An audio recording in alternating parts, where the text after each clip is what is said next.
Good evening, everyone. I'm your host for tonight. My name is Tarika Mittal, and I'm gonna announce some names so you guys you can come on the dais.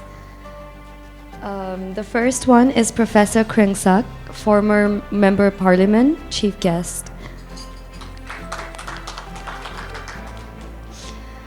And then Kun Kosit, TV host, Bangkok 24 Hours.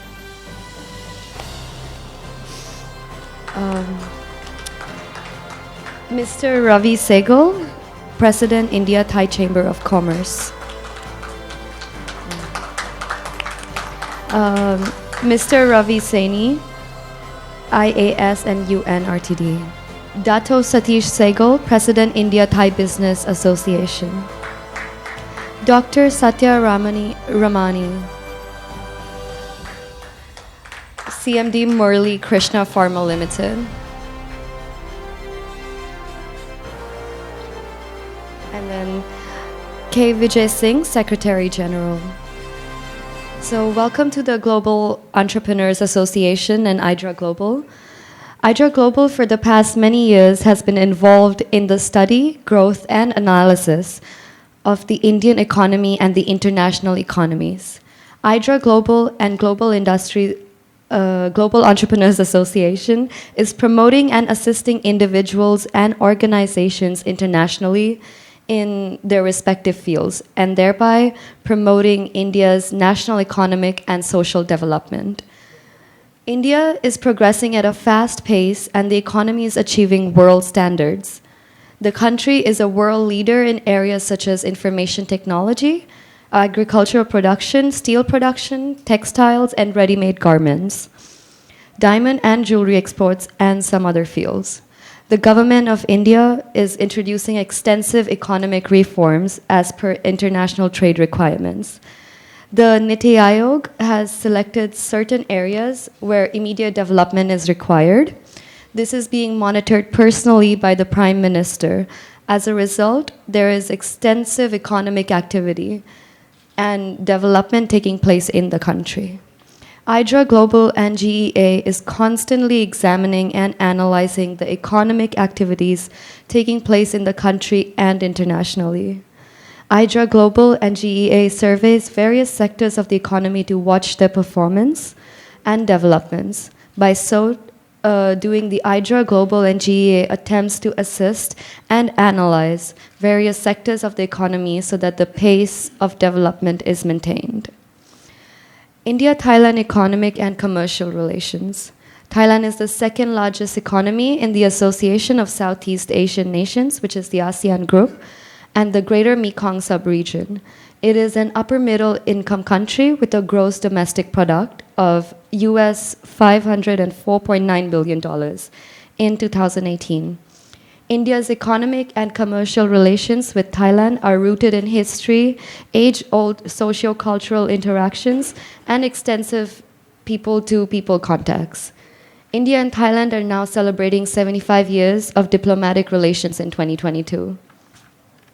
India's Look East policy since 1993 and Thailand's Look West policy since 1996, which has now metamorphosed into India's Act East and Thailand's Act West, are strongly contributing in consolidating bilateral relations, including economic and commercial linkages. Two-way trade in 2018 totaled US $12.46 billion, with about US $7.60 billion in Thai exports to India, and US $4.86 billion in Indian exports to Thailand. In the ASEAN region, Thailand ranks as India's fifth largest trading partner after Singapore, Vietnam, Indonesia, and Malaysia. The growing ties between the two countries have come at a time when the AEC is expected to bring greater integration among member countries, be it in the form of physical connectivity, economic links, cultural and educational ties.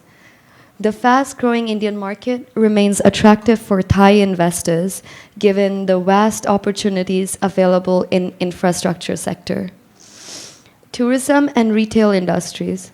India continues to remain an interesting market for export of goods from Thailand.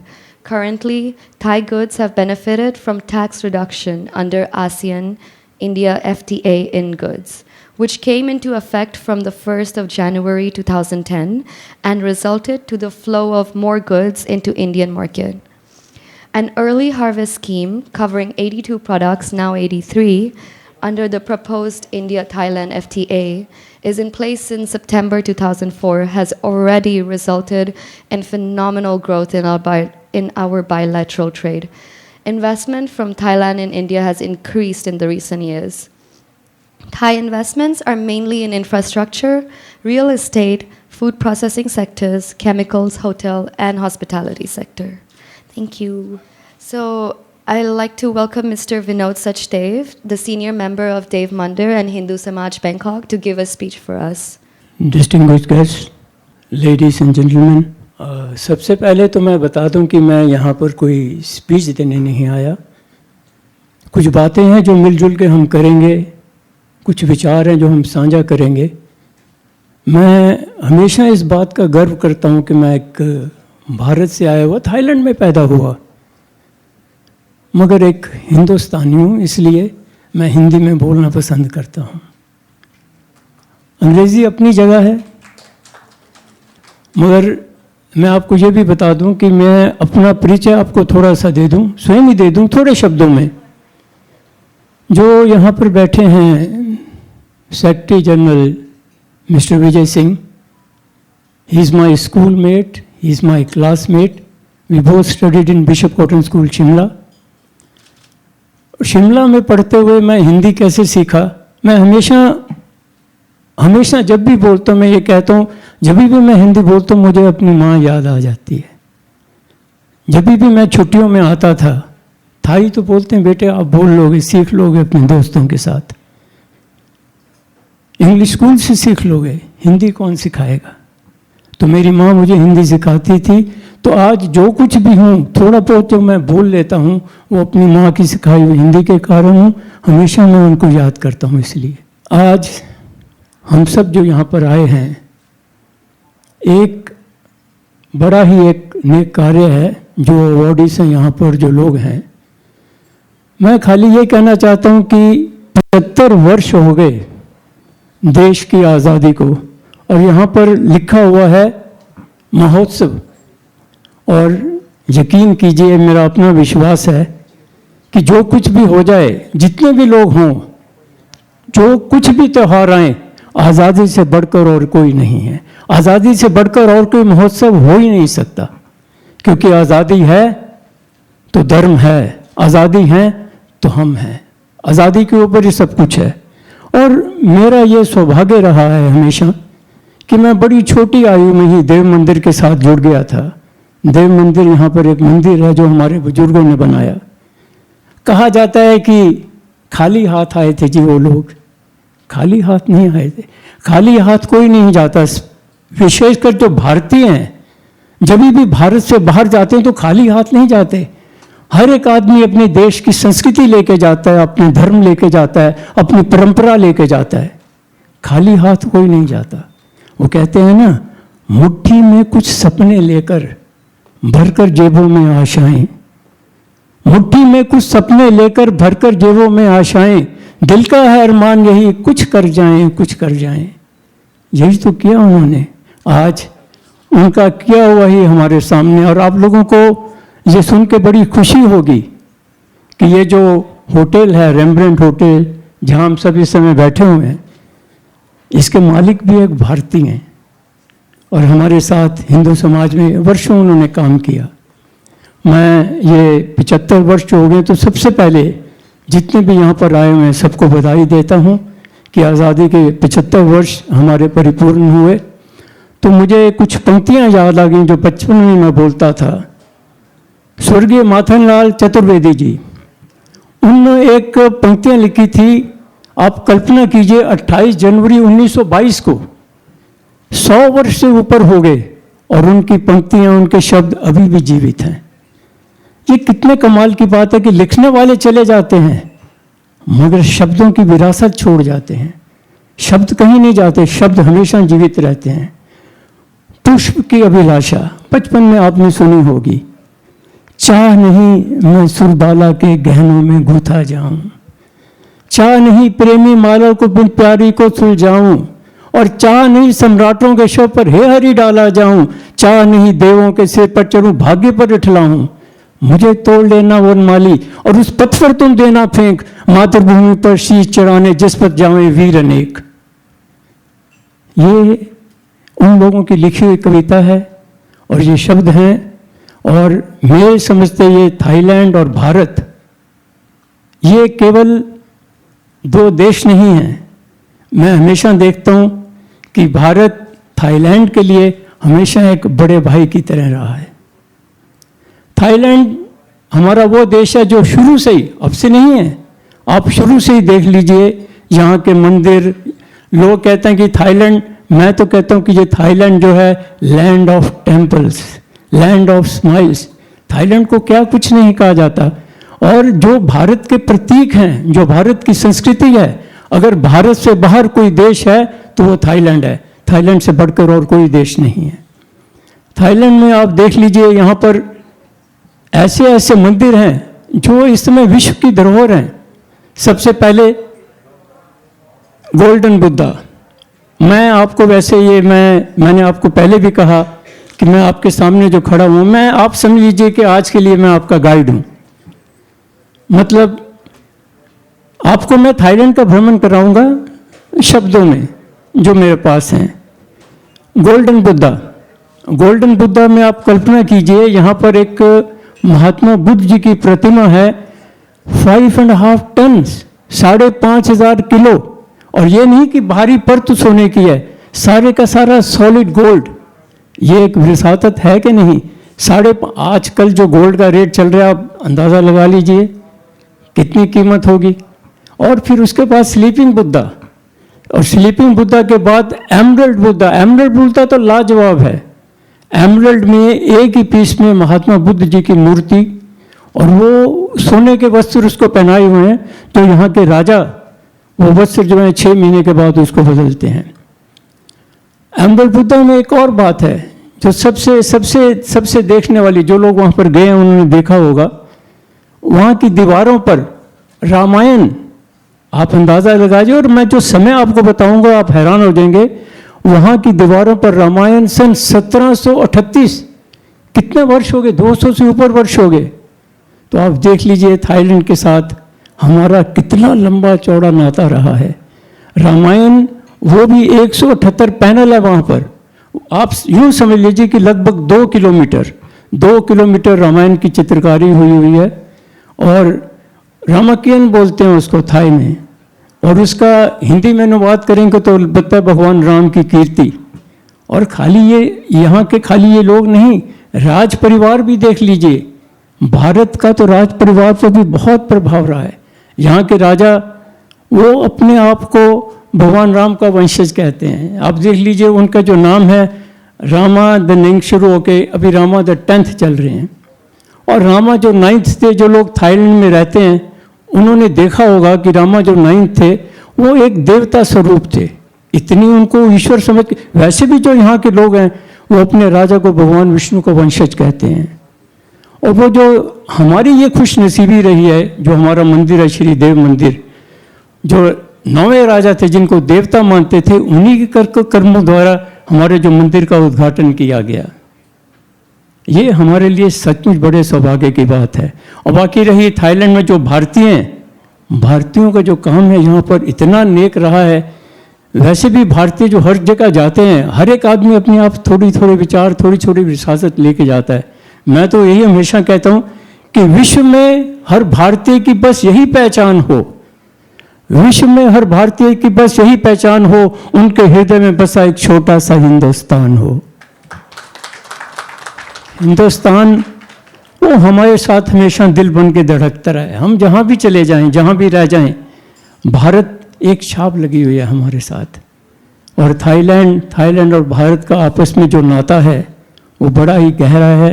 मैं तो हमेशा ये कहता हूँ कि बड़े सौभाग्यशाली हम लोग, और बड़े सौभाग्यशाली हैं आप लोग।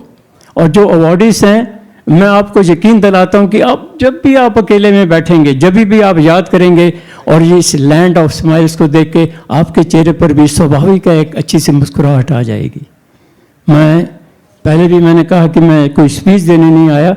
अभी मुझे राज जी मिले थे, वहाँ पर हैं एक, मैं उनसे बात कर रहा था तो मैंने देखा तो उन्होंने एक बात कही कि आदमी जीरो से लेके कैसे यहाँ तक पहुँचता है। एक यूँ समझ लीजिए कि एक मेहनत की कड़ी है, कोशिश। और मेरे देखे एक ही बात है कि कोशिशें हमेशा कामयाब हो जाती हैं। आप कोशिश करते रहिए। The words are so motivating. ये लोग समझते हैं कि जो मैं कुछ आपके सामने लाइनें पढ़ने लगूं, लोग समझते हैं कि ये हरिवंश राय बच्चन जी की लिखी है, क्योंकि उनके बेटे अमिताभ बच्चन ने कभी इनको बोला था। लेकिन ये हरिवंश राय बच्चन की नहीं लिखी, उनकी लेखनी अलग है, उनकी शब्दावली अलग है। ये जो वर्ड्स हैं, ये जो पंक्तियां हैं, सोहनलाल द्विवेदी जी की लिखी हुई हैं, बहुत पुराने, और उसी हिसाब से उनसे, लेकिन आज भी लागू होती हैं। आज भी आप देख लीजिए, आज भी कोशिशें जहाँ जिस क्षेत्र में भी आप हैं, व्यापार में हैं, कामकाज में हैं, कोशिशें हमेशा कामयाब होती हैं। मैं हमेशा उनसे ये कहता हूँ कि लहरों से डर के नौका पार नहीं होती, और कोशिश करने वालों की कभी हार नहीं होती। नन्ही चींटी जब दाना लेकर चलती है, चढ़ती दीवारों पर 100 बार फिसलती है। मन का विश्वास रगों में साहस भरता है, चढ़कर गिरना, गिरकर चढ़ना ना अखरता है। आखिर उसकी मेहनत बेकार नहीं होती, कोशिश करने वालों की कभी हार नहीं होती। गोताखोर सागर में गोते लगाता है, जा जाकर खाली हाथ लौट के आता है। मिलते नहीं सहजी मोती गहरे पानी में, और उत्साह दूना हो जाता है इस हैरानी में। मुट्ठी उसकी खाली हर बार नहीं होती, कोशिश करने वालों की कभी हार नहीं होती। और ये जो अंत की पंक्तियां हैं, दे आर सो मोटिंग। असफलता एक चुनौती है, इसे स्वीकार करो। असफलता एक चुनौती है, इसे स्वीकार करो। क्या कमी रह गई, देखो और सुधार करो। जब तक न सफल हो, नींद चैन को त्यागो तुम। संघर्ष का मैदान छोड़ मत भागो तुम। कुछ किए बिना जग में जय जयकार नहीं होती, कोशिश करने वालों की कभी हार नहीं होती। मैं आखिर में इतना कहता हूँ कि थाईलैंड में आप जो आए हैं, बड़े आपके भी सौभाग्य हैं। और मैं आपको जितने भी अवार्डीज हैं यहाँ, मैं इस संस्था की ओर से आप सबका स्वागत करता हूँ। और मैं आपको यकीन दिलाता हूँ, मन से विश्वास दिलाता हूँ कि कभी भी आप यहाँ बिताए हुए दिनों को याद करेंगे तो आप हमेशा थाईलैंड को याद करेंगे। Thailand, the land of smiles. Thank you.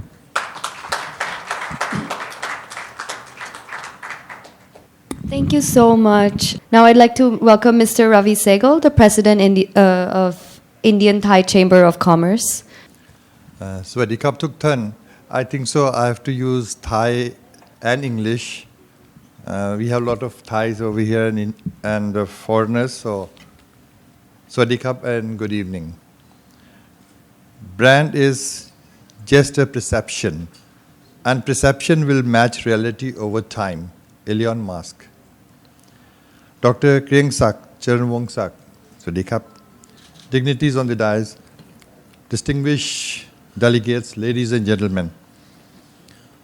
Let me first express my sincere appreciations for the honor of being given me by the Asian Pacific Conclave and Industrial Leadership, I think so, yes, Award 2022 hosted by Global Entrepreneurs Association and a good friend of mine, Vijay Singh Ji. I am Ravi Sehgal, President of India Thai Chamber of Commerce. On behalf of ITCC, I welcome you all to Bangkok. This year, we are celebrating dynamic 75th year of bilateral relationship between India and Thailand. If recently a logo, if you see the logo of 75 years over there, friendship logo, to your surprise, this logo was made by a young Thai girl, and she was awarded 100,000 baht by the Foreign Ministry of Thailand.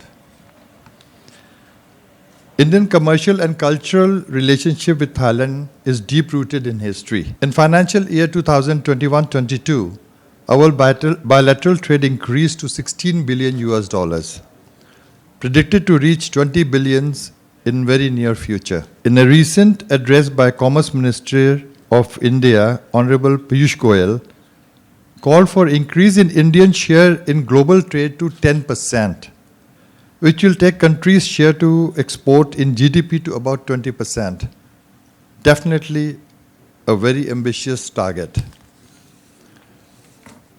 There is a great potential in international market with opportunities of approximately $39 billion for Indian players across focus categories in 2022-23.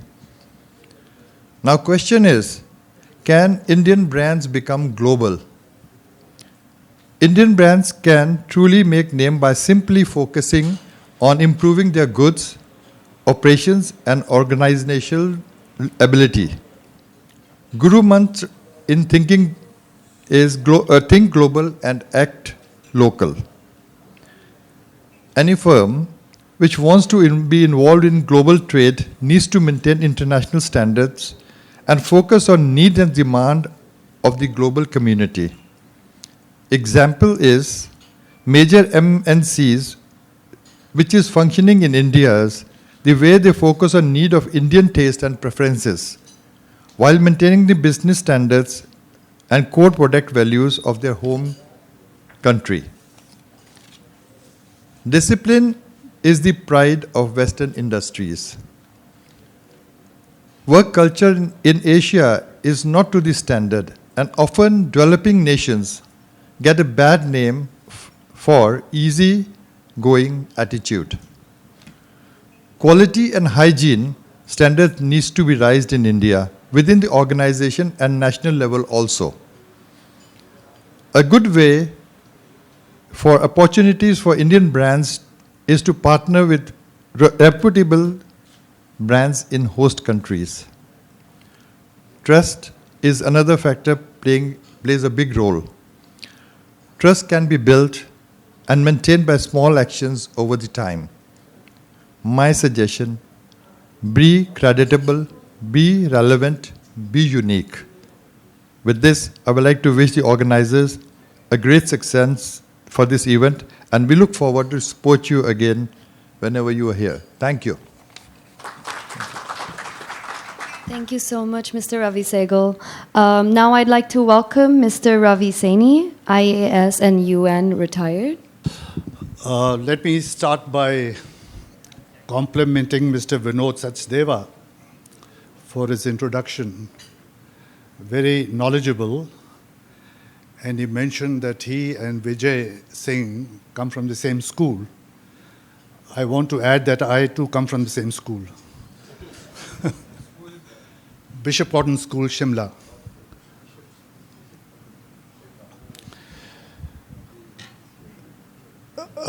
Distinguished Professor Krengsak and distinguished members on the podium, ladies and gentlemen, my compliments to Governor Vijay Singh for selecting a very topical, interesting subject for the seminar on which I'm going to speak, Brand India in Global Trade.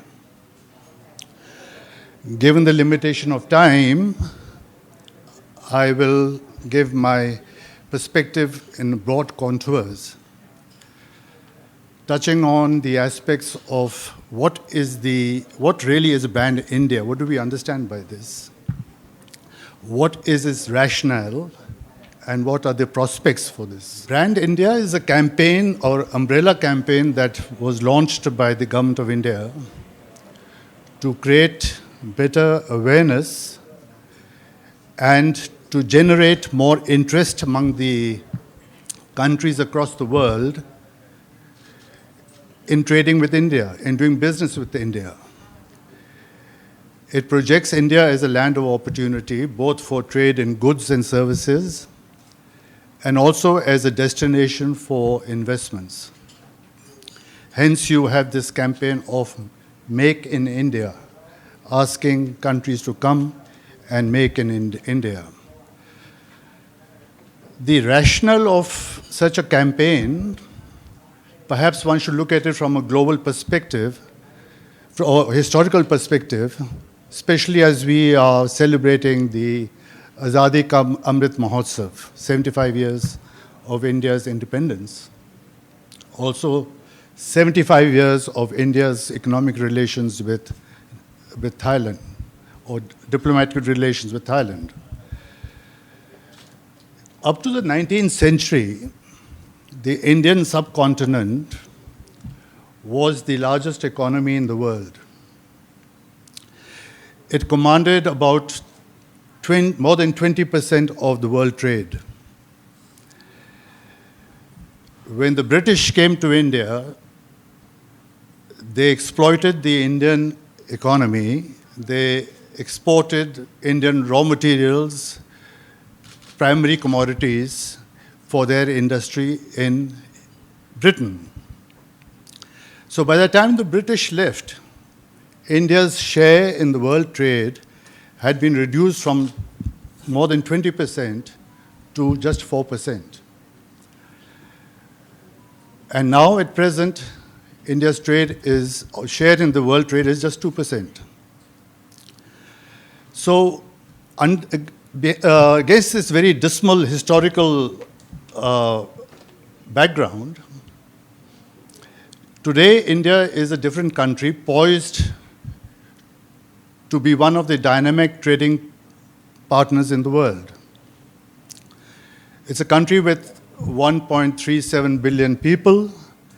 A majority of them are young, and people with skills, people with aspirations. It is an economy which is 2.6 trillion. It is the fifth largest economy in the world, and aspiring to reach a target of 5 trillion in a few years.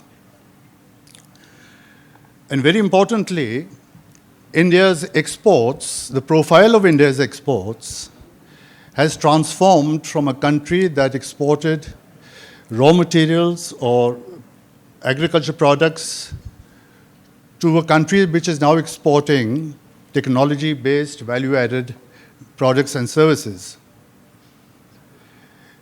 Not only has it diversified in its trade in profile, but even the markets that India is now exporting to.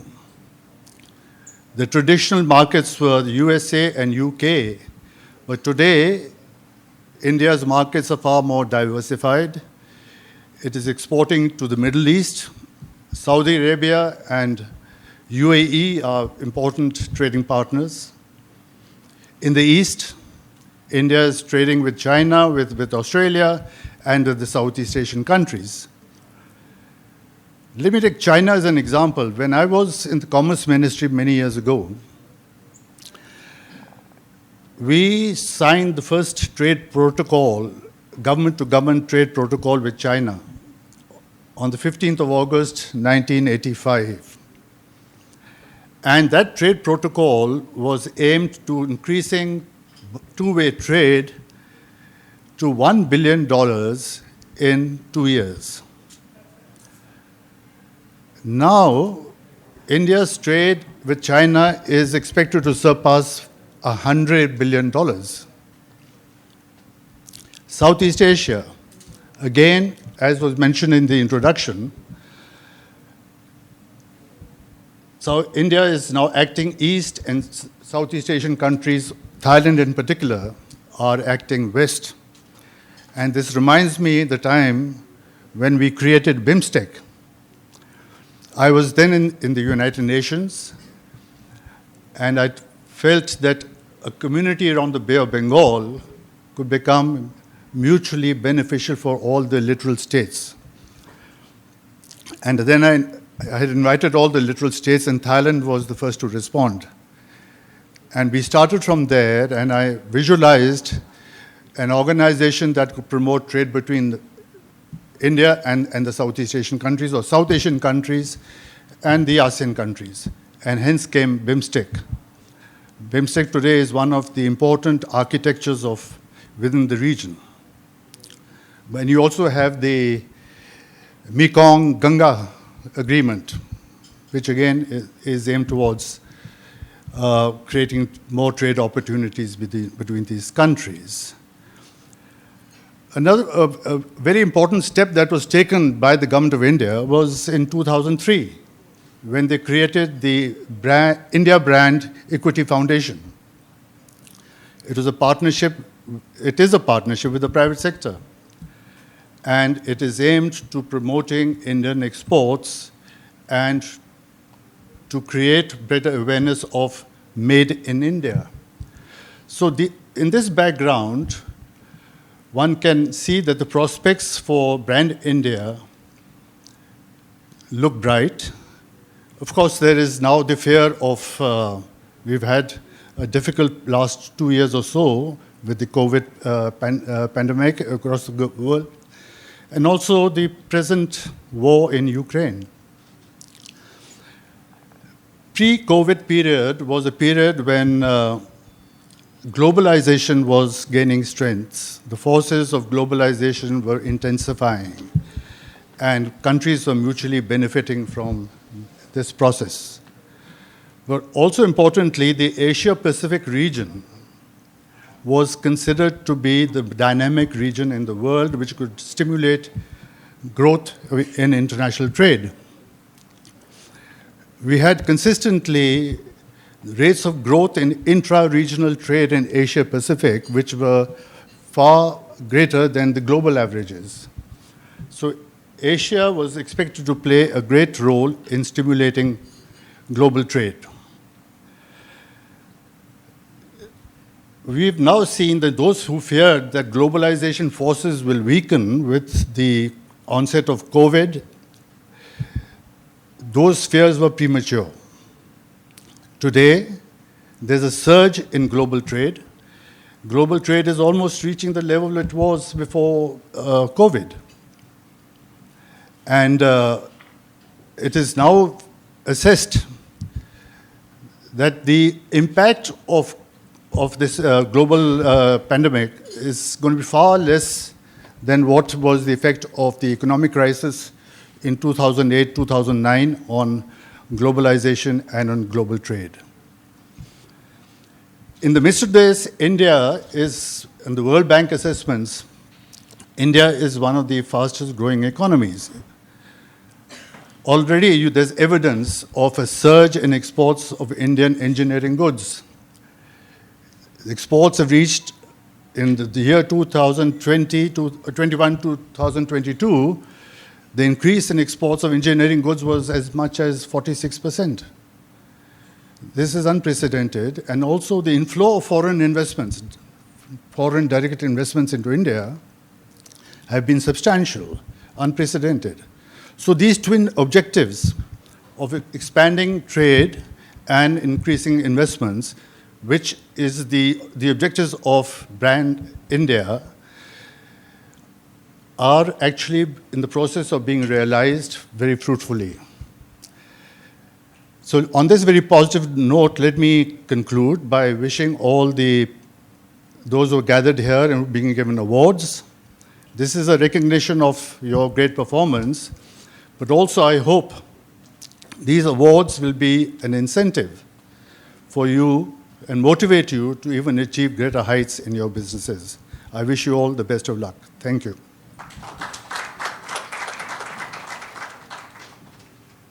Thank you so much, Mr. Ravi, for that very educational speech. Now, I'd like to welcome Mr. Dato Satish Sehgal, President, India-Thai Business Association, for a speech, please. Thank you. คุณเกรียงศักดิ์ท่านผู้มีเกียรติที่รักและเคารพทุกท่าน Ladies and gentlemen, I was introduced as Dato Satish. Some of you may not be aware of the fact what the word Dato means or implies. I must say that I was very fortunate to be conferred Datoship by the Sultan of Johor. Strange enough, I have spent all my life in Thailand and have done very little for Malaysia. It just happened that His Majesty was a great lover of Thailand. And he used to visit Thailand 4 times a year. In one of his visits, he came to the Royal Bangkok Sports Club, and I happened to be on the committee that year, and I was asked by the then chairman, Kunpong Sarasin, to look after His Majesty. That is how I met His Majesty, and the rest is history. I was asked by Vijay, when I met him a few months ago, to say a few words, and I readily agreed. I will not spend too much time, but I will talk on a subject which is very dear to my heart. And that is the Indo-Thai economic relations. I can talk for hours and hours on this. It's a very vast subject. But I will just mention a few pertinent facts. To start with, the relations between the two countries, in my opinion, are lukewarm. It's sad because we are so near and yet so far. The Indian migration took place in 1840, when the British, who at that time ruled India, brought workers from India, mainly from the south, to work in the plantations in Malaysia. And subsequent to that, there was migration in the early 1900s from Punjab. We today, the largest Indian community in Thailand comprises of the Punjabis, who came to Thailand looking for better opportunities. Other than the Punjabis, we have the Sindhi community, the Gujaratis, the Tamils, the Boras, the Marwaris, and the Bengalis. Indians in Thailand have played a great role in the economy of this country.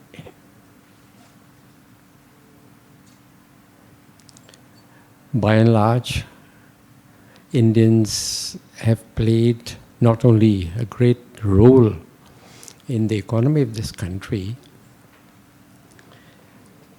we have assisted in many, many ways, especially during the time when Thailand was going through a difficult time. It may be of interest to my Indian friends from India to know that the single largest inflow of tourists today to Thailand is from India. By the end of this year, we will have 1 million visitors from India. In Thailand is the single largest destination for Indian weddings. We organize 350 weddings a year. Thailand has a lot of destinations within the country. We have lovely beaches, You may have heard of Pattaya, Hua Hin, Phuket, but there are several other interesting places in Thailand. And one thing is for sure, Thailand is great value for money. The average hotel rate as compared to the rates of a hotel in India is about 60% for a 5-star hotel.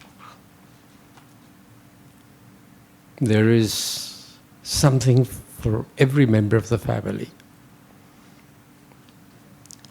Men are here to play golf, women go shopping, and children go to places like where they have a lot of fun playing around. When I said we are so near and yet so far, I am referring to the economic activity between the two countries.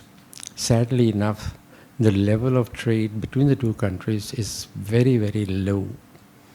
As Ravi mentioned, it comprises of 2% of India's trade with the world, and in as far as the Thai side is concerned, it's about 1.5%. There are tremendous opportunities. India, unfortunately, is not exporting enough products to this country. And likewise, I can say the same thing for the Thai side. There are opportunities. I think we need to identify the products that you can export from India to Thailand and vice versa. I did a little bit of study, and I feel that we can export a lot of Thai fruits to India. You know, India is a young nation. Over 40% of your population is under the age of 25. And Thailand can export a lot of products for the age group under 25. There is a small town very close to Bangkok called Ratpuri, where they make toys, cloth toys, you know. We can export these toys to India. And it is sad that you, when I say you, I'm talking of India, you have the world's largest IT industry. And it's a pity. We have so many government contracts going on. And I'm sad to say that there is not one Indian company that has any government contract in Thailand, in spite of the fact that your prices are almost half the prices when compared to the other nations. Buddhism today is the national religion in Thailand. Buddhism, Lord Buddha was born in India. And in India, only 2% of the population are Buddhist. Buddhism came from India, but prospered in Thailand, in Vietnam, in Laos, in Cambodia, and in Japan. We don't have a comprehensive FTA between the two countries. We have been negotiating for 20 years. We only have an early harvest program which comprises of about 83 items. You know, currently, Thai traders use the India-ASEAN FTA.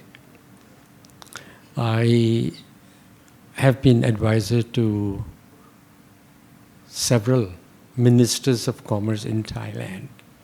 And whilst I was there, it was my intention to explain to the Thai side the importance of having a comprehensive FTA with India, because the Thai side stands to gain more than the Indian side, because the taxation, the import taxes in this country compared to the taxes in India are much, much lower. And it would put Thai exporters in an advantageous position if we had a comprehensive FTA between the two countries.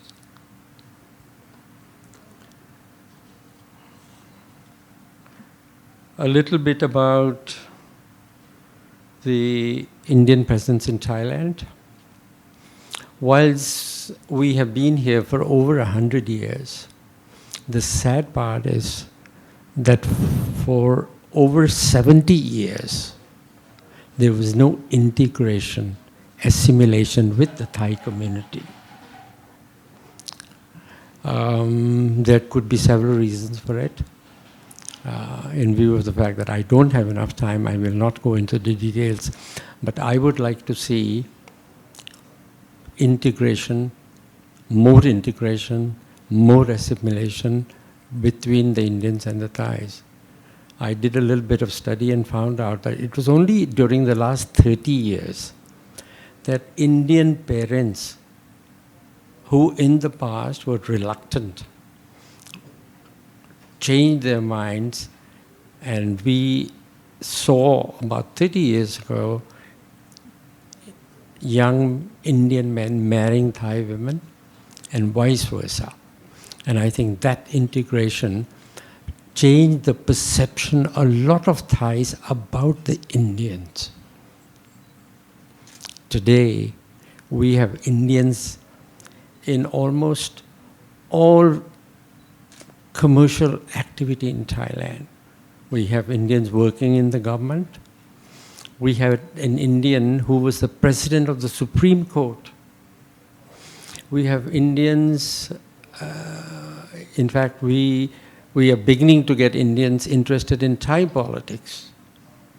And we have pilots, we have doctors, we have engineers, we have Indians almost in every sphere of activity. And I think that that's a positive aspect. And coming back to FTA, I think it needs political will, because it's taken the two sides to negotiate for about 20 years now. Mr. Kamal Nath, when he was the Minister of Commerce, visited Thailand, and I arranged for Mr. Kamal Nath to meet his counterpart in Thailand. They both agreed to find a solution to the deadlock, and there are only about 5 products. I think it is a question of give and take, because if it's only take, then there is no agreement. So I think once you have a political will, then the bureaucrats will follow the line. Ravi, my very dear friend, worked for UN, and he knows the situation in this country very well. I think once we have a comprehensive FTA between the two countries, there will be an increase in trade in goods and in services. There are a lot of opportunities in the construction field. It's sad that only one Thai company, Ital Thai, has presence in India. You've got huge budgets in the infrastructure sector. You have north, south, east, west corridor. You're building roads, you're building ports. There are so many opportunities. And I have been trying to get my Thai friends to seriously look at the Indian market. Tremendous opportunities. There are also tremendous opportunities for you to invest in Thailand. The BOI is very, very active. They're interested in Indian investment in Thailand. Sadly enough, over the last 3 years, there has been very little investment from India. I can assure you that if you were to compare the opportunities that exist in Southeast Asia, Thailand will come on top. there are so many sectors where you could come and invest. You know, pharmaceuticals, IT, plastics, chemicals, consumer durables. You have the expertise, you have the know-how, you have the funds. Thailand is a great place to invest. I sincerely hope that the economic interaction between the two countries will grow. There will be more trade in goods, in services. We hope there will be more investment. Tourism is growing. We get, as I mentioned earlier, we hope to get by the end of the year, not by the end of the year, the projection is to get about 3 million tourists Indian tourists into Thailand. On the reverse side, about 150,000 Thais visit India. There is a little bit of imbalance in as far as trade is concerned. There is an imbalance there. But then for a country like India, I mean, you're a huge country. The trade deficit should not be a matter of concern. So my sincere hope is that the leaders of the two countries will see reasons to increase economic interaction at every level, and not only economic interaction, social interaction, people-to-people action, because this will lead into the betterment of the economic community and the people of both the countries. Thank you very much. Thank you so much, Dato Satish. Now I'd like to welcome Princess Isabel Laforgue, CEO of Isabel International Design, to give a little speech, please. Thank you. Good evening, distinguished guests and ladies and gentlemen. Thank you so much for the honor and the privilege you have bestowed of my person for this international entrepreneur. As a designer, lifestyle, decorative expert, and as the Princess of the Mindanao, all the various concerns have allowed me a wider view of other possibilities born in the country. In particular, allow me to pay tribute to the creation, masterpieces and product made in India.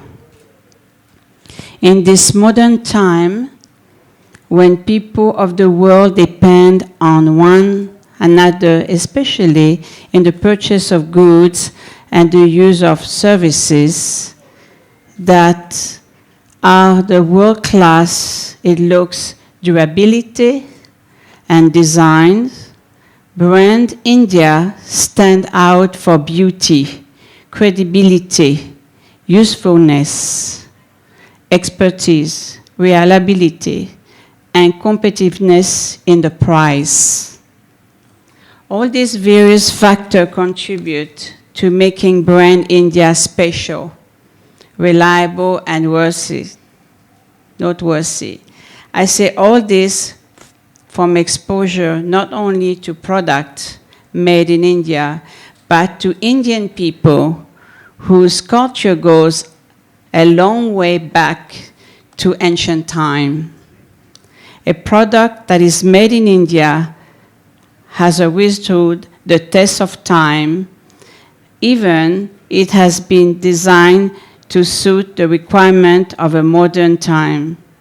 Allow me then to congratulate the organizer of tonight's award, my fellow recipient of this great honor, and our friends who have been supportive of our endeavor.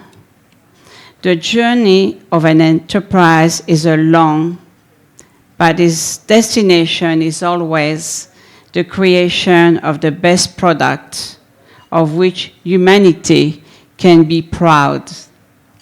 let us rejoice in the achievement of human endeavor.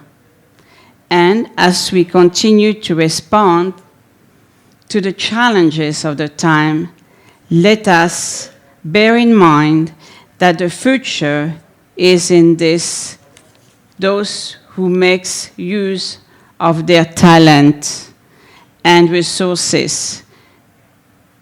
Thank you very much, and congratulations again for all the awardees tonight, to one and to all. Thank you very much. Thank you so much for that speech, Princess. Now I'd like to invite Dr. Satya Ramani Vadlamani on the stage from CMD Murali Krishna Pharma Limited. Good evening, everybody. Namaste to all the Indians out here, the Indians in Thailand and the Indians from India. So namaste to all of you. Jai Hind. I was asked, let me introduce myself. I think she's introduced me as Dr. Satya Vadlamani. Yes, I run a manufacturing plant in India called Murali Krishna Pharma. And this plant has been in existence since 2004. Before I talk about the subject, what I'm supposed to talk on, which is Brand India, let me first try and just introduce myself in a few words. I am not a pharmacist. I am an electrical and electronics engineer who moved into pharmaceuticals way back in 1992. I worked in some of the leading pharmaceutical companies across the country. And, well, I started my own venture out in 2004, and that is my company, which is called Murali Krishna Pharma. In fact, my children say that probably the company is a bigger baby of mine than they have ever been. So I guess that's how it is with most of the women who are entrepreneurs around here. Having said that, I don't think there's much to talk about Brand India because Brand India is existent. We have our Prime Minister, Shri Narendra Modi ji, who is a brand by himself. And I don't think there can be a bigger brand. India at one time was talking about Brand India through looking at doing joint ventures with companies across the world. We acquired companies, we had the land, we had the Range Rovers, we had the couple of other products that came in. But today we have our own products which are also in the world market. We have products like Mahindra and Mahindra tractors, we have the Tata Motors, we have the Infosys, we have our presence all over the world. We are in the IT, we are in the engineering, we are in the pharmaceuticals, name it, and we are everywhere. I won't compete with the French fashions, but yes, we are in most of the other industries quite well known. Even the Indian fashions are well known in various parts of the world. But yes, India has come a long way from the snake charmers to what it is today. We have a lot of history, we have a lot of culture, we have arts, we have archaeology, we have everything that goes with it. And I'm surprised, in fact, though this is not my first visit to Thailand, I have been to Thailand a couple of times in the past, but I think my last visit was way back in the 90s, and this visit is as of now. And I think this time I had more time since I had brought my mother with me and my daughter also with me. I had a chance to visit all the temples around here. And I was truly, truly amazed at the temples you have here. I mean, I probably have not seen such well-kept temples and people having so much faith in the God. The way it's out here as in India. I mean, in India we have our temples are still alive. We still believe in our gods. You have the Western culture, you have the Indian, you have the Buddhist. It's a wonderful, wonderful country. So first of all, I'm truly awestruck by the temples in Thailand. They're really beautiful. I think one should thank the Thais for it, and also the Rajaraja Chola and the other empires that moved in and moved into all these countries, and probably that's how you have the Ramayana out here, which is quite a well-known epic across the world. Now let me talk about the Brand India once again, and when I'm talking about Brand India, I'll come to my favorite topic, and that's pharmaceuticals. Pre-COVID was a period when you had pharmaceuticals across the world, you had a lot of competition, you had a lot of brands, everyone was fighting with each other for the top-notch space, the top space in the world. What we have seen during the COVID was something which was the strangest kind of a phenomena that occurred pan-world. The entire pharmaceutical industry across the world got together. There were no barriers, there were no patents, there was no talk of anything. There was only a talk of saving the humanity. And my full respect goes to the healthcare industry, to the pharmaceutical industry for ensuring that COVID did not take as many lives as it would have taken otherwise. I sincerely don't know what would have happened if by 2021 the vaccines were not out. And anybody who's from the pharmaceutical industry knows that to get a real vaccine out, it takes you more than 2 to 3 years. And in a span of 1 year, various countries, including India, came out with vaccines. We had the Bharat Biotech, we had the Serum Institute, and we not only made vaccines for the entire country, we also supplied vaccines across the world. Countries went out of the way to give vaccines to the various parts of the world where people needed them, and that is how people survived. So while globalization was there pre-COVID, I will say post-COVID there has been more a harmonization across the world. Yes, we have a Russia-Ukraine war going on, but I still think the harmonization across the world is much better today than it was probably a decade back. People understand, people know that yes, you can turn to somebody else for help, and that help will always come to you. And having said that, yes, Indian pharmaceutical industry is poised to take on the world. We are called the pharmacy of the world. In fact, at some point in India, Jan Aushadhi, which is one of the largest delivery platform for pharmaceuticals within India, is expected to be the biggest importer of pharmaceuticals in the world. And this is because of the quantum that it's going to take. We have an average of around, I would say, the number of these Jan Aushadhi is basically a brainchild of the Indian government, where what they have done is they have offered the pharmaceutical medicines, the medicines which are available through generic, of a quality which matches with any international quality. Because we tested some of the medicines at our own facility, and I know that the products are extremely good what they are offering. There is no quality decline because they are offered through Jan Aushadhi to you. But yes, they are offered at 1/10 the price what you buy from a pharmaceutical shop. So there are ways and means which are happening.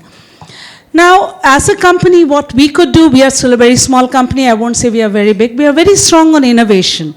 We are known for what we do. Our R&D is approved by Department of Scientific Industrial Research, DSIR. Besides that, as I mentioned, we are a European Union accredited company. We are accredited by the Jordanian FDA. We are accredited by the Ministry of Health, UAE. So we are actually, I would say up to 2016-17, we were an exporter to the world. I think around 16-17, we turned inward and we started creating certain products which were innovative, world-class, and which would be brought into the Indian market for the first time. In fact, I'm very proud to say one of our flagship products, which is a liposomal encapsulation of iron, folic acid, D3 and B12. It's the first time in the world that a transdermal application has been created. We have patents to the product. We developed the product in-house. The government of India, through ease of doing business, is going to run the largest commercial pilot using our product. It's going to run this product on 2 million Indian women across 9 states and across 165 districts. Now, what does this product do? As per WHO records and data, you have more than 56% of the population across the world suffering from anemia. Anemia is also termed as a hidden hunger. Women die. You have fatalities. You have fatalities in childbirth. You have fatalities with young babies. All this is because of that one hidden hunger that exists within the people. And it's not just India. It's there in Africa, it's there in the United States, it's there all over the world. Wherever you have fast food, wherever you have a fast life, you are starting to see this anemia increasing in the human beings. Now, basically, if you're going to look at whatever diet you take as a person, even an average Indian vegetarian diet contains 10 milligrams of iron, and this is as per the requirements of WHO. But what happens to all this iron? Why doesn't it translate itself into the hemoglobin level? You have infections in your gut. You have infections in your body which you're not aware of. And when you take any product orally, what tends to happen is that in your gastric region, these infections ensure that the iron does not get translated into the blood. So basically the iron is lost. So you provide what are termed as iron and folic acid supplements to babies. India also has it. In fact, the first gift given by the Indian government to babies across whoever are born in the government hospitals is a basket containing iron supplements, folate supplements, and certain deworming tablets, etc. But the biggest problem which is faced by all the gynecologists across the world, this is not India again, I'm talking about FIGO, which is the Federation of International Gynecologists, who talk about the same problem. The trouble starts with the mother. The mother is anemic. The baby is bound to be anemic. And when a woman gets pregnant, unfortunately, oral iron is not the best solution for her because oral iron is not easily digested. It creates a lot of problems in the gastric system, may cause you diarrhea, may cause you constipation, all of which are not suitable for the woman. Children don't like iron supplements because they are gritty to taste. They don't have a good flavor or a good taste in them. And despite all this, the bioavailability of such iron supplements is less than 10 to 12%. So that means you have to take around 100 milligrams of something to get 10 milligrams of iron in your body. So that is where this transdermal application came in. This project came to us through Government of Canada and Government of India in the first place. We were asked to develop a product and offer it to the babies. The first trial of this product was done on 300 babies, 0 to 6 months, 6 months to 12 months. It was done on 444 babies. It was done at KEM Hospital, Vadu, Pune. Of course, 0 to 6 months, no tests were done. We were only putting the oil on the baby's body. But 6 months to 12 months, the tests were done. And we did find that the number of babies who could have been anemic did not turn out to be anemic at the end of it was a total 1-year project that was done by us. And that is where the idea came in that we need to work more on the adults on this because just trying to help a baby will not help you. You need to work on the mother. Unless you work on the mother, you're not going to get a healthy baby. And a healthy child is going to be a healthy citizen and a good citizen of the world. Today, it's not just a citizen of India, a citizen of Thailand, or a citizen of somewhere else. You are a citizen of the world and you have to learn to be healthy and good for that. So that's how we came in then with the lotion. And another reason why we started with the oil is oil massage is an integral part in India. Babies generally are given a massage with oil when they are born, when they are young, the mother and baby both are given an oil massage. That's how the idea of an oil came into our heads when we started. But today, with having increased the iron content in the product, today we are offering 5 milligrams of iron per 2.5 ml of the lotion. And we are offering a bottle which works for 45 days and one dispensed quantity of it's actually a fixed dispenser. So one dispensed quantity gives you tentatively around 10 milligrams of iron in single dispensing. It's a one time in a day. You apply it on the soft part of your body and that's it. You're done with it.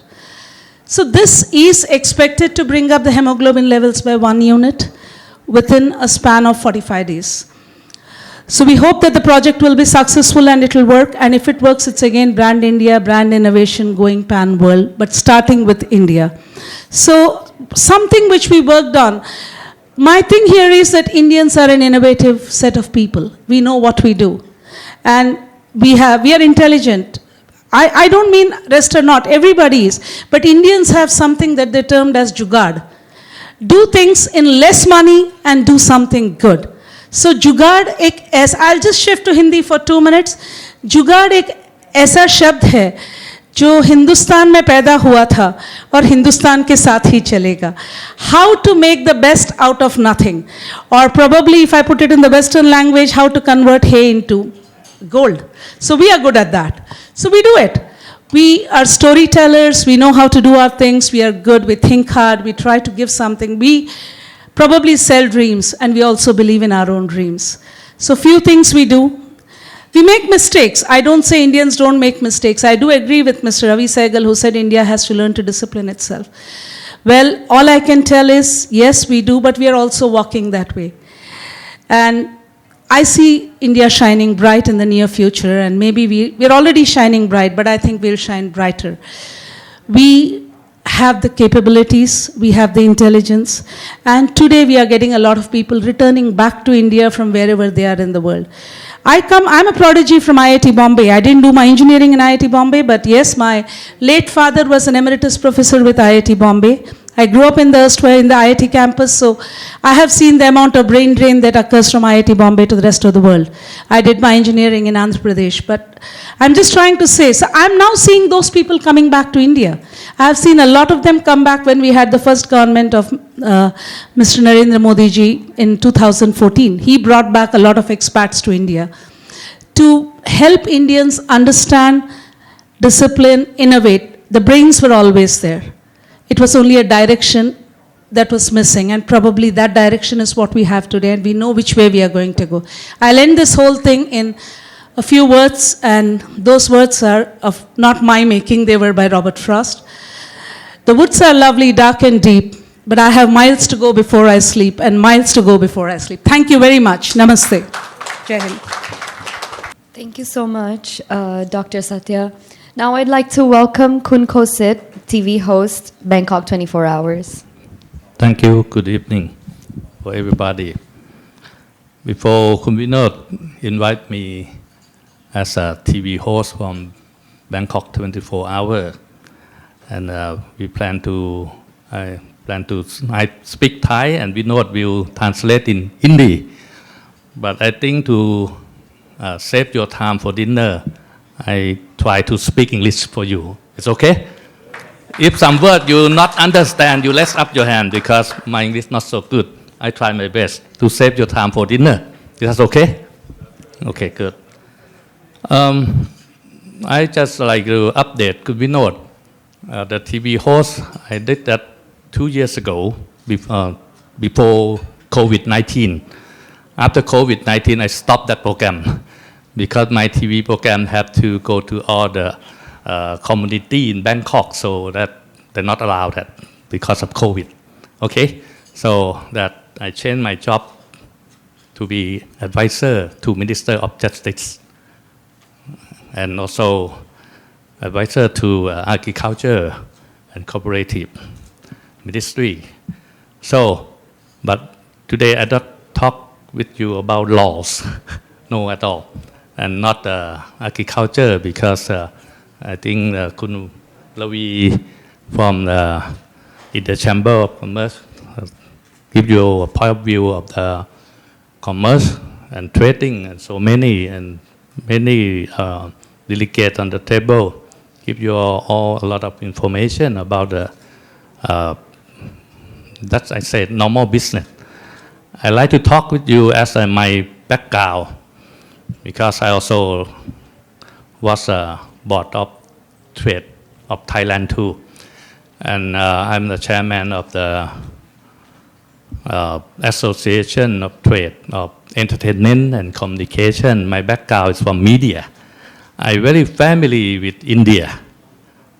More than I think 25 years ago, I was a big customer of EROS. You know EROS? EROS, you know that? The media company. I'm the biggest customer at that time, 25 years ago, as a chairman of Media Public Company Limited. So I would like to share you my point of view about cultural. It's in my point of view, I think it's the biggest opportunity, Thai and India, about culture, about tourism, and to the entertainment. Nearly 10 years ago, I created in industry as industry in the cultural industry. So right now, most of you will know like a soft power, right? So Thai and India very familiar the culture, and we also have a lot of long history about religion together, right? So our country have Buddhism and Pram Hindu more than 2,000 years from that period of Asok, King Asok, Maharaja, right? So that is 2,000 years ago. So, because of the religion, we very familiar. Family, culture, familiar. So that we very success when we bring the drama series from India to show on Thai TV in Thailand, very popular. Even movie or film, a lot success in the past, but I don't know what happened. It's like disappear sometime, and now it come back. Thailand know very well about the Ramayana, right? And in the region we have, in Bangkok, if you ever be to that's Lat Pasong Square, you know that? You ever be there? It's another name we call Mahathep Square, Mahatheva Square. So that we have Phrom, right? Mahaprom and Pikanet, Timuluti, so many, right? And I myself, I create one of the Pikanet Carnation standing statue, the tallest in the world, at Bangka, Cha Cheong Sao province. I and my wife, because all the Thai from the entertainment business or from the art culture, we believe Pikanet, the carnation. You know that? Thailand very popular. So I think through the culture and also religions, we have a lot of opportunity together, like a tourism. I also was a monk in Khaya. You know Khaya? You know that? Khaya. So every year, a lot of Thai people be there, except COVID period. Right? I was a monk there. So many. That's a big opportunity of Thai people will go to India, tourism. And also India, a lot of India come to Thailand too. So this, we have to join together about the tourism, right? And right now, by religion, Buddhism, and Pram Hindu start from India. But right now, Buddhism, you have about 2%. But in Thailand, we are the number 1 percentage. So when somebody will recognize me when I have the campaign candidate of governor of Bangkok with my friend Mr. Chat and fight together with my friend. I present Bangkok going to be the capital city of Buddhism and also Pram Hindu. Because we very success and a lot of Thai people believe in Buddhism and Pram Hindu. And we can make a lot of business about the religion too. Okay, so the culture business. And also from that, not only for culture, religion, we have a lot of opportunity about entertainment. Through your movie, your drama series. You know how success Lord Buddha series in Thailand? Do you know that?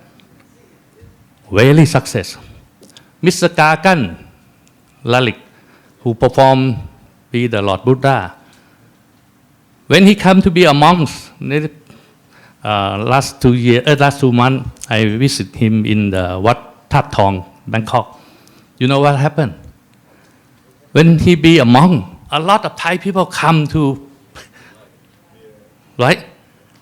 And he just speak only one sentence. He would like to have Lord Buddha status to India. You know how many? You guess? How many Buddha status? Thala? Yes, nearly 100,000 go back to India. Mr. Kakan, when he was a monk, he told me his problem is how to logistics. You cannot imagine. I saw with my eyes. You have that from small like this until big like this. 100,000 go back to India. Just only one word. He would like to bring Buddha status back to India. This is the power of entertainment, of soft power, right? So right now your Bollywood, it come through You plan to be Hollywood, right? So you talk about brand name. You have to need soft power. Like Thai, right now we have Lisa. You know Lisa? The singer. Lisa.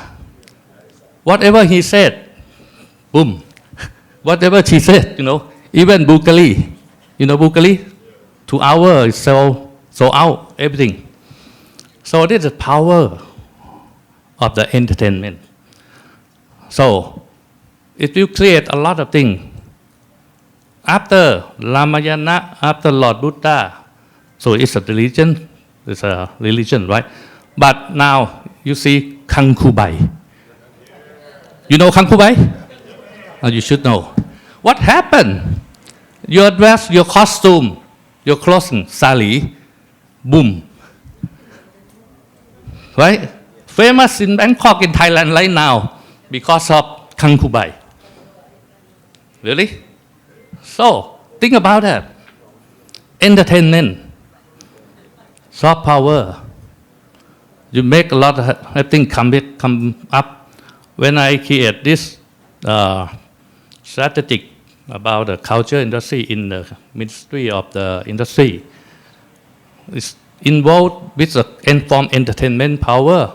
It will create food, costing, right? Medicine, herb, spice, or even decoration, home decoration, design, everything will come back. For your Indian band, very easy. To your entertainment, your movie and drama series is huge. You're gonna be Hollywood nearly soon.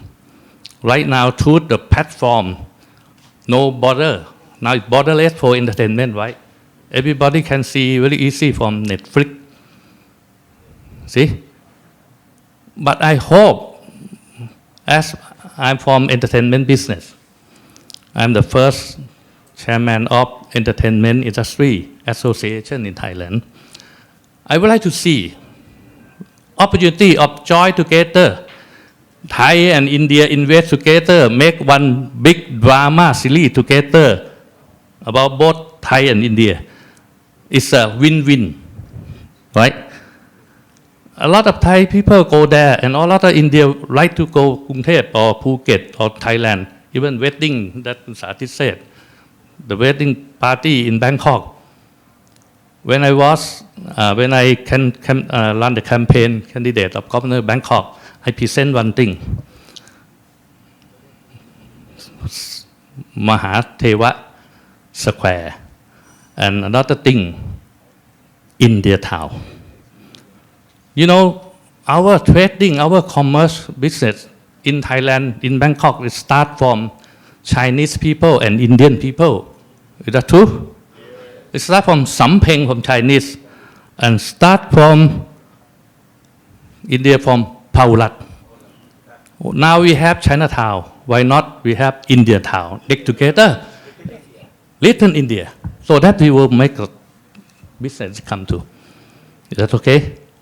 So I hope we should join together, create brand together through the culture industry or soft power.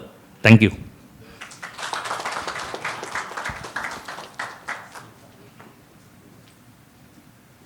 Thank you so much, Khun Kosit.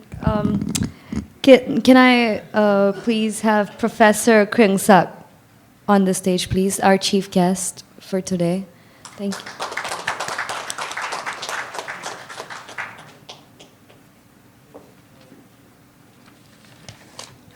Honorable ladies and gentlemen, my dear friends on stage, many of you who come forward before me, and friends that are sitting there both from India and Thailand. Wake up, India. You have a great opportunity coming. And this is not my first time saying this. I was in India all my lifetime. I'm 67 years old. I have been in India 60 times. all over India. Grateful to the government of India and many institutions in every spheres, business, academia, political, civic society, and all kinds of Indians that have met who have invited me to be part of you and invest a sizable portion of my lifetime to come to love India through the acquaintance and their visits. Let me tell you that all these great friends who have been giving these wonderful speeches are well noted by myself. It's difficult to follow the act of all these great speakers. But I'm comforted by some of you who told me that they make you the chief guest. That's why they make you speak last. I hope that the last wine will not disappoint you. Let me say at the outset, behind every great man, we all know there's a great woman. Behind the great Indian-Thai relationship, there's a little man like me. And this is happening for the last 42 years since I came back to Thailand after my PhD, study overseas. I have pushed the relationship of India-Thailand without you knowing. Maybe my friend Satish, Dr. Satish, have seen some of my effort. In fact, when I was in politics, I pushed the Indian-Thai relationship strongly. Want to be modest and not claiming the credit. But it's a truth that at the government house, when they kick off the modern Thai-Indian relationship in a severe way, I was a key instigator behind the scene.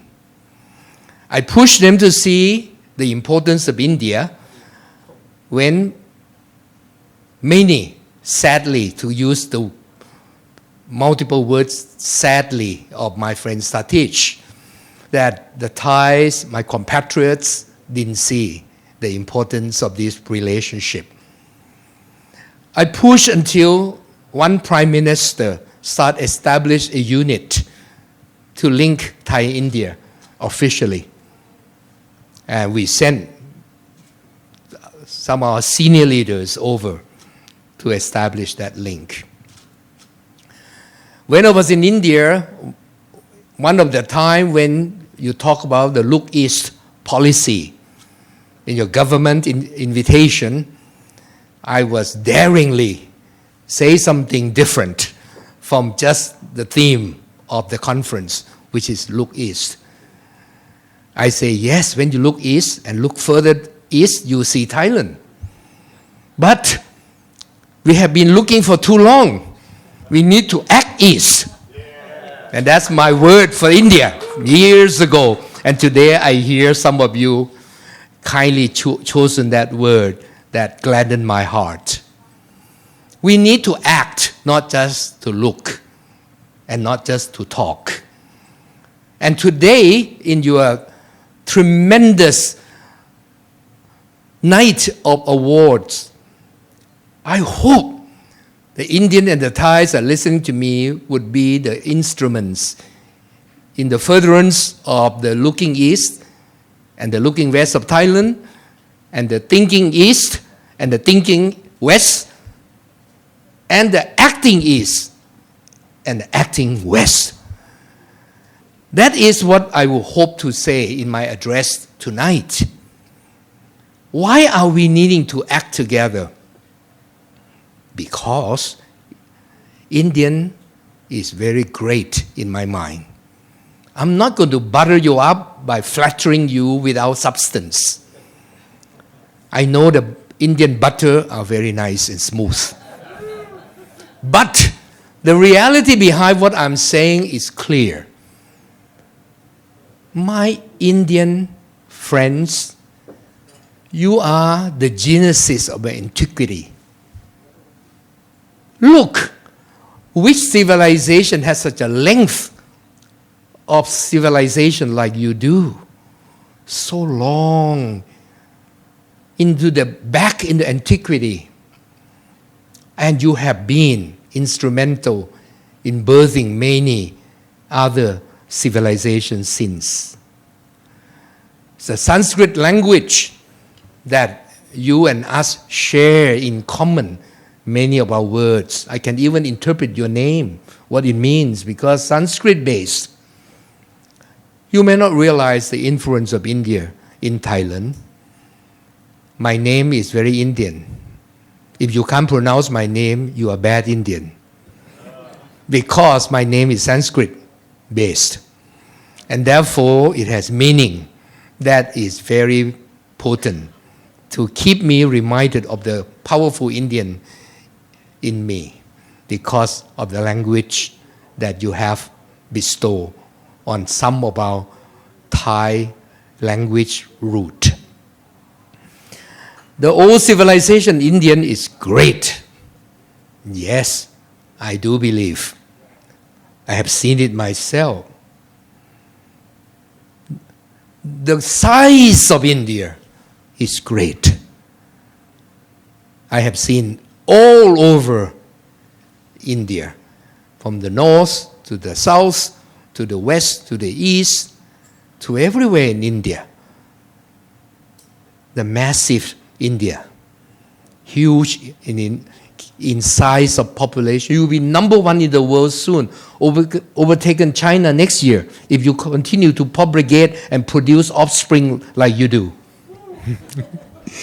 You will be the largest country in the world anytime soon. And that means the big consumers of the future. You are a young population, you are the potential customers of the future of the world. Therefore, your influence will be substantial. You will be not only very big economy, but will be a very rich economy. You are rising in your economic growth. I have watched your economic growth with interest. I have 2 PhDs. One of them is in economics. And therefore, I watch India growing. Even when you still haven't woken up yet, you grow this fast. What happens if you're woken up tonight? You will grow faster and you'll be very rich eventually. Not only you're very rich, you're very big. Let me tell you that India has a tremendous wisdom. Why? Read some of your writing that has really helped change and shape the world. I have been writing my last book. I've written 200 books, by the way. My last book is about sage. You know, I have to quote some Indian sage, wise people. I've known many good, powerful, wise Indian, not only knowledgeable. Nobel Prize winner Amartya Sen is my friend. I've seen some of your Indian wisdom. Let me honestly tell you, I have a professor from India when I was a young student at 18 years old. He probably passed away by now. He come and visit the West from University of New Delhi. I've never seen a professor able to derive mathematics on spot like that without any notes for hours. It keep me perplexed. How could Indian be that smart? What did you eat? I don't know. Wise Indians, you have really been very wise, very competent Indians.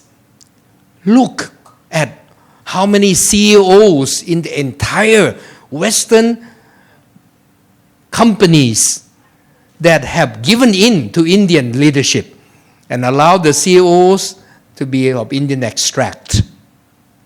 Google, is that true? Google, Twitter. Oh, I can go on and on. So many. Not many countries can do that. And be careful. The next Prime Minister of India could well be of Indian extract. This is a marvelous, unbelievable. And look at the Vice President of US, partly of Indian extract, right? Very powerful India. You know, Indians are everywhere in the whole world. I've been to the whole world except Little Island. I never been. Little Island, like when we have 20,000 people. I'm fortunate to be invited to across the entire globe and have many friends around the world. I've seen the whole world. I have never been to a place in the entire world and not having an Indian there. Why are you talking about brand India in the global trade? You already have all your people everywhere. Just wake up. You can do it. It's very simple. The Indian diasporas are numerous everywhere and have huge respect for the Indian diasporas who live in Thailand and part of the Thai population. I'm very proud of them. And many of them are sitting here. Ravi, Sego, Satish, Sego. I don't know whether it's only Sego that's that great. Are you relatives? I don't know. But they're great. The Indians are very business savvy. Therefore, if you deal with them, they are very, very business savvy, very able business people. Let me quote my son, Pete. I have a son who I must be grateful for India because I sent him to be educated in the hill station in his secondary school in India, in Uti. So I have to travel to see him often for 4 years when he was in the secondary school. Eventually, after he graduated, he went to Cambridge University to study engineering. And then for his undergraduate and his master's of engineering, and then he went to Harvard. Then eventually, he worked as an investment banker for a while and being poached by Asia Group, Tony Fernandez, the chairman. And he has the duty of traveling with Tony Fernandez or by himself to open new airlines in many different countries. And he opened up India for Asia. And you know who is his partner? Mr. Tata. And one day I got a letter that Mr. Tata wrote about Pete, my son. And my son was very proud. Mr. Tata wrote an entire long letter saying that my son was a business partner with Tata. And not only the competence he is admiring, but the honesty and the ethics of doing business. And my son said, this is a better certificate, a degree than from Cambridge. Because Mr. Tata wrote about him. Therefore, I'm grateful that India have cultured him and make him someone that can do so well when he was so young. He was commanding as CEO of this teleport flagship of Asia Group with the help with many partners, and many of them are Indians. So thank you very much for the powerful Indians that I know. The Indian that I know, I can talk another 2 hours. Would you like to listen? But I'm mindful of I'm standing between you and the awardees who are more worthy to be observed and the dinner to be taken. So I will be very brief and short. They told me to speak long time. Take your time. Speak a long time, but I'm not going to do that. Indians are great, but let me tell you, my duty will not be complete without telling you why you and India, Thailand and India should link up together strongly. I have to tell you this. This is a very difficult secret to be unearthed just by traveling here and not watching carefully. Thailand stands in the juncture of able to complement India. to make India even greater. You know why? Because Thailand, not only the second largest economy in ASEAN, but we have a lot of things to offer. Logistically, Thailand is in the center of the world where population-wise is concerned. If you travel 4 hours, 5 hours from Bangkok airport, majority of the world population live here. It's very centrally located. Thailand is friendly with everybody. We are friendly with India. We are friendly with China. We are friendly with the West. By the way, our King Rama IX, which are very revered, was born in US. So technically he can be a US citizen, right? He was born, his father was studying at Harvard Medical School and was born there. And at my office at Harvard University, which I teach, at the Harvard Square, walk further near my office, I looked down from my window, I saw King Bhumibol Square right at Harvard University, where they honor him. So we bridge the US very well. We bridge the Chinese very well. We bridge the European very well. Therefore, if you have a little brother like Thailand to be your good friend, and you link strongly with Thailand, sometimes when you don't bridge so well with some people, we could help because we're non-threatening. We're not the great India. We're the small Thailand. It's not as threatening. Therefore, we could be the glue to help you cement the relationship in the global world. If you don't forget your little brother, and you don't see the significance of your little brother in Thailand, hopefully you take home tonight, hearing my voice, that we are your little brother. We want to cement this relationship. Please carry your brother. He ain't heavy.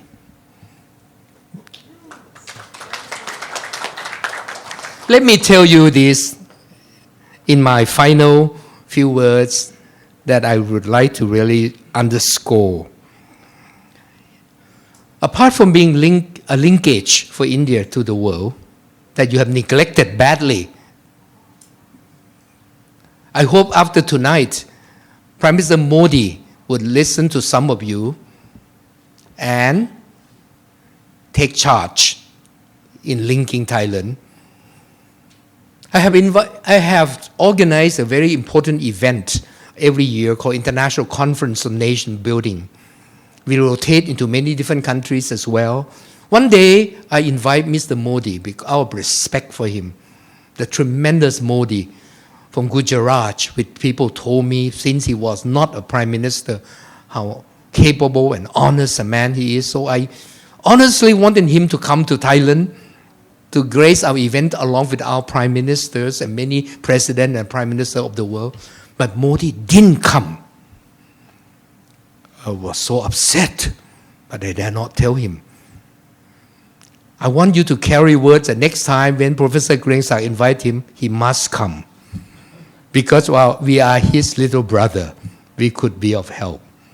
This year we do it again on the 8th and 9th of December. Please, some of you, if you love Thailand enough, come back one more time. Join our events. It will be a great thing to cement nation building between the two countries. We want to take our students from Nation Building Institute Senior Executive Program to India in October, this coming October, to Bangalore to visit the Silicon Valley of India. If you are there, if you have friends there, if you want us to visit your companies that are companies in Silicon Valley of India, let us know. I want to make a purposeful visit, a study visit. And you don't know who our students are. I have students that are our former prime minister, deputy prime ministers, numerous of them, cabinet ministers, 30s of them, permanent secretaries of ministries, judges, attorney general, president of university, professors, chairman of business, our institution called Nation Building Institute is taking a group of students to visit India. You should be clapping by now. I'm visiting India. You're not excited? We are coming to honor you, to learn from you, to visit you, for example, in Bangalore. Let me conclude my statement by congratulating the award winners, the Asia Pacific Business Leadership Awards conferred by the Global Entrepreneurs Association together with International Economic Development and Research Agency. I have read through some of the citations on the stage just now. Congratulations, you've done very well to be honored by this great association and have the privilege to witness it by being your chief guest tonight. Let me tell you, India need to rise up to match your stature that you have. Rise up, India, because this is the coming decades of the rise of India. But don't forget, when India rise up, the rise of India must have her very good friend along, which is Thailand. Because our relationship is not going to be lukewarm, like Satish said. It's going to be hot and spicy. Thank you very much.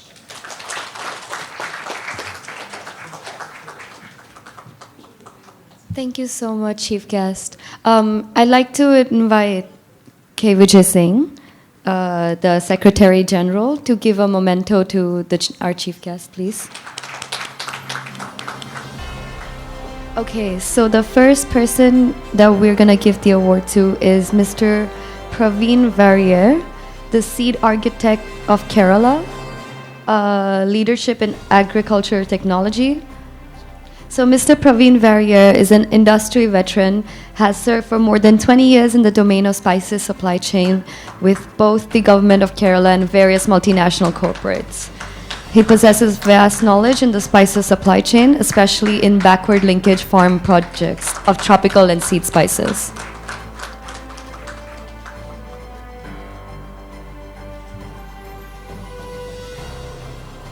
Thank you so much.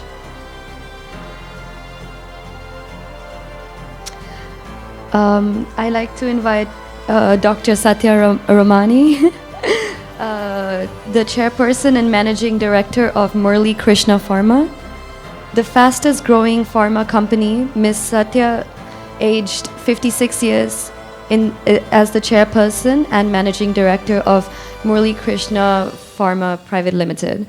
She holds a degree in electrical and electronics engineer by education and bears more than 28 years of experience in marketing pharmaceutical products in global markets.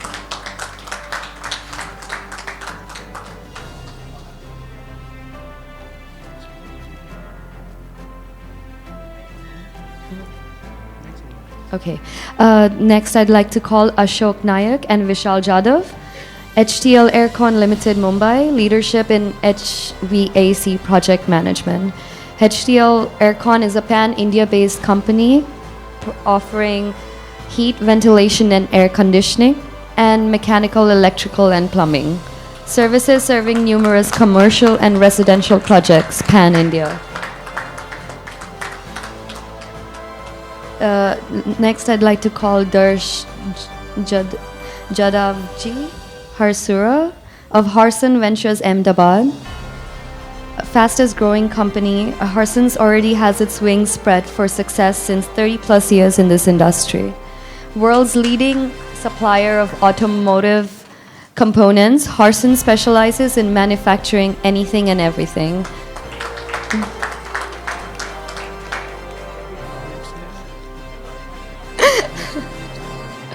Next one, Dr. V. Palani, the founder of Genevan Biotech, Hosur, Karnataka.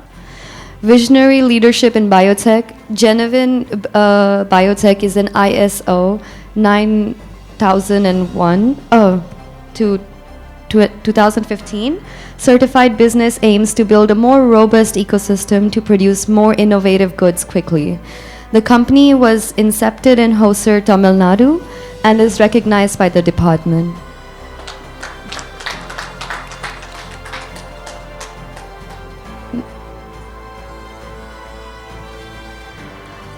Next, I'd like to call Dinesh Agaskar, Business and Strategy.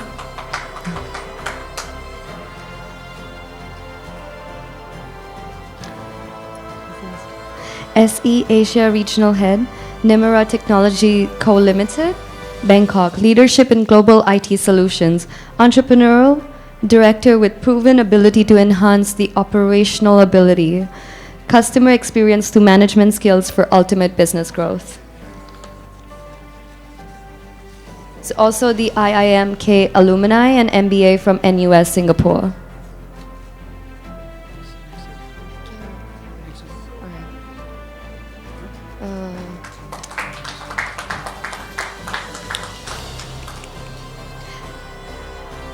Next, I'd like to call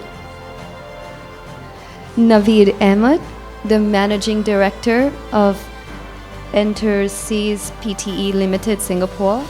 Born in Pakistan and shifted base to Singapore, Enterseas is into tourism and hospitality. Now in Bangkok, started the food retail business.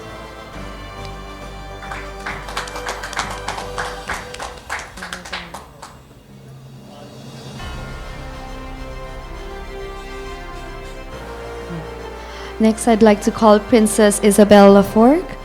Lifetime achievement. Princess Isabelle Laforgue is an elite French designer, lifestyle consultant specializing in interior and floral designs, as well as event planning and decoration. As CEO of Isabelle International Design, she has for more than 28 years set the standard for elegance, class, taste, and sophistication in Hong Kong and across the globe.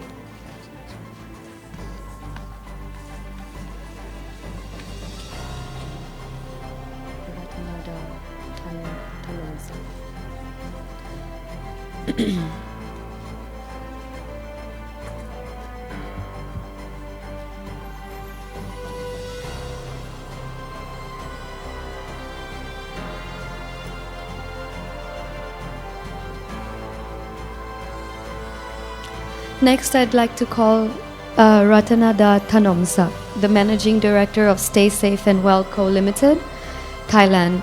Leadership in business excellence with a core philosophy of caring for health and well-being of mankind. Ratanada continues seeks for discovering technology and innovations for human safety and well-being.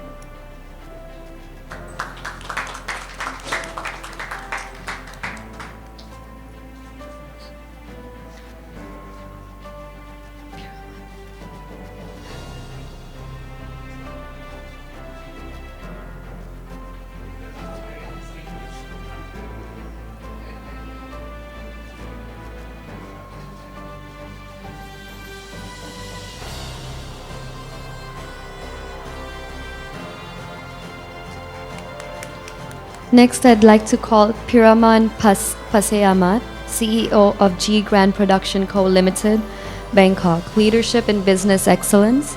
Ms. Pirawan is an expert in mass communication strategy both for government organizations and numerous companies in the private sector as well, and is highly recognized nationwide.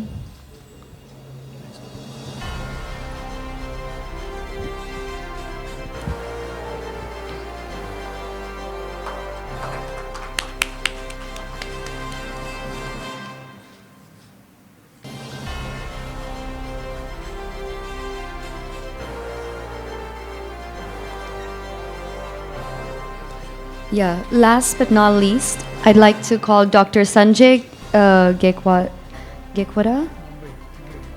Mumbai, Deputy Director of ESIS.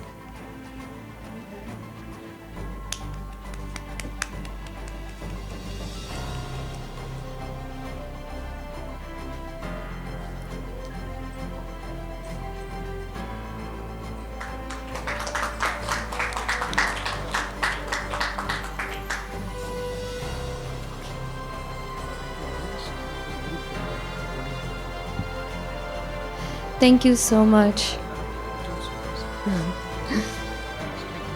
Okay.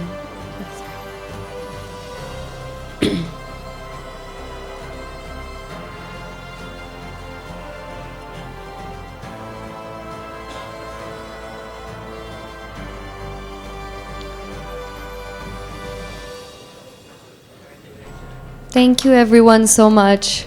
Also, I'd like to invite all the awardees on stage for a group photograph of thanks. The last speech.